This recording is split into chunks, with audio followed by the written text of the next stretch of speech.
Well, have a nice day everyone. I'm Toot Troops.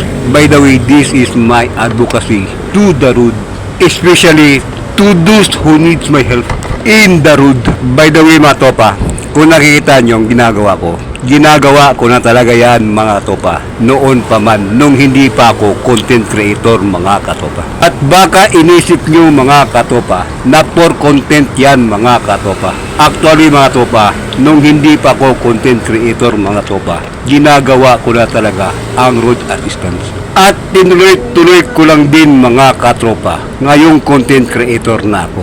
Ang kaibahan nga lang mga katopa noon at sa ngayon, kung dati hindi ako nagbibideo mga katopa, although meron ding mga picture.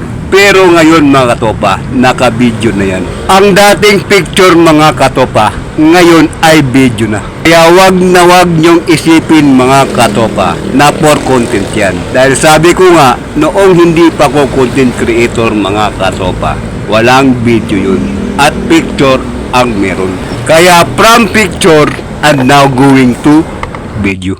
At kung nakita nyo mga topa, isang Raider R150 yan mga katopa, na move it din kagaya ko dahil lang move it din ako dati. At nakita ko yan mga topa sa gitna ng C5 mga katopa, patawid sila papuntang gilid. Dahil nanggaling yan mga topa sa gitna ng C5 at papunta na sila mga topa sa gilid ng C5 at doon ko sila hinintay mga katopa. Although nalagpasan ko na naman ulit yan mga katopa, pero hindi naman gaano kalayuan. Dahil nakita ko yung pasahero niya mga topa na babae na kasama niyang papuntang gilid ng C5.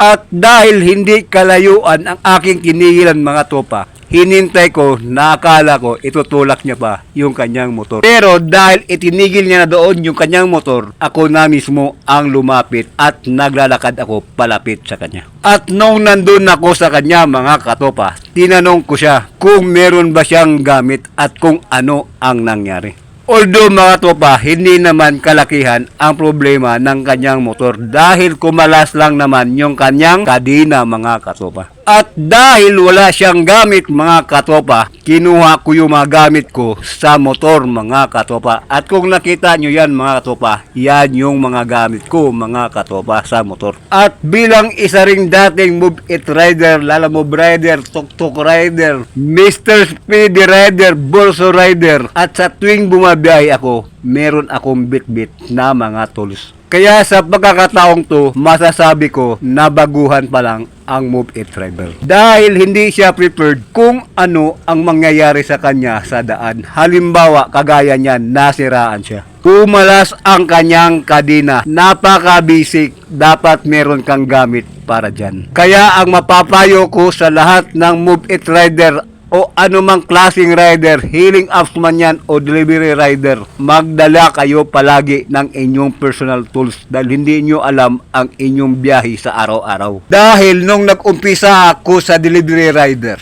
ang ginagawa ko, may dala-dala ako palaging tools. Kaya yan ang mapapayo ko sa inyo, magdala kayo palagi ng personal tools nyo sa inyong mga motor para hindi kayo magtulak ng napakalayo. Nabuti na lang yan, napakadelikado.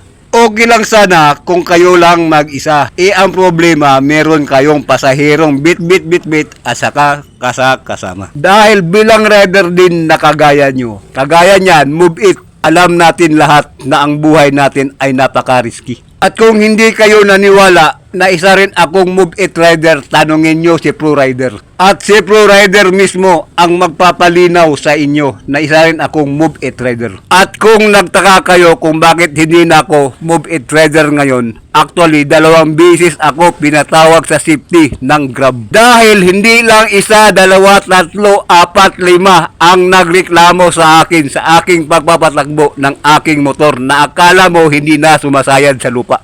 At dahil dyan, yan ang dahilan kung bakit ako totally banned sa Move It. Kasi dati, tumatarget kasi ako ng biyahe pinakamababa, 25 sa isang araw yun mga katopa. At ito pa ang malala mga katopa. Total na share ko na rin naman sa inyo, ito ang malala. Kung bakit hindi na sumasayad ang gulong sa lupa. Ganito kasi yun mga katopa, sa akin napupunta ang mga message ng mga CIS na kailangan nilang magmamadali. At ito naman ang nakakatawa mga katopa. Dahil sa akin napunta ang kanilang message na kailangan nilang magmamadali. Ang ginagawa ko mga katopa, hindi ko na pinapasayad sa lupa ang gulong. Kaso nga lang, sila rin lang ang nagbabago ng aking takbo. Gusto nila dahan-dahan lang.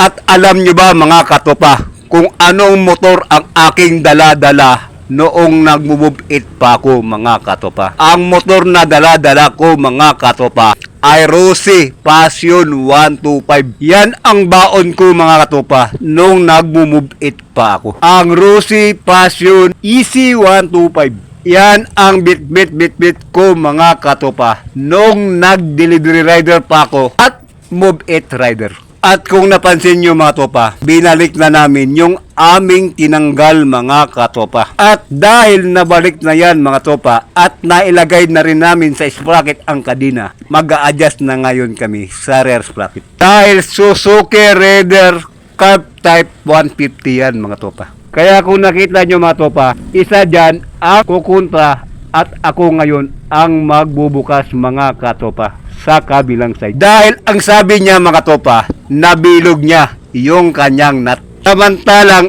ang gamit niya ay ang combination range ko na 14. Kaya ang ginawa ko mga topa ay binigyan ko siya ng 5 prints mga topa para sa plumbing. At yung 14 na ginamit niya na bumilog yung kanyang nut, ako ang gumamit noon mga topa. Kaya kung nakita nyo mga topa, sinipa ko yan mga katopa. At habang sinisipa ko yan mga topa, siya ang kumukontra. Gamit niya ang aking 5 prints mga katopa para nakasigurado siya na hindi na yan bibilog mga katopa. Kaya nung naluwagan na namin mga topa, siya na ang pinatimpla ko sa kanyang kadena. Baka kasi mga topa, kung ako ang magtimpla mga katopa, maisip ko pa na 512 yan. At hindi yan 428 mga katopa. Kaya siya na ang aking pinatimpla ng kanyang kadena para sigurado siya. Kaya nung natimpla niya na mga topa at naigpitan na namin, nag-video muna ako kasama siya.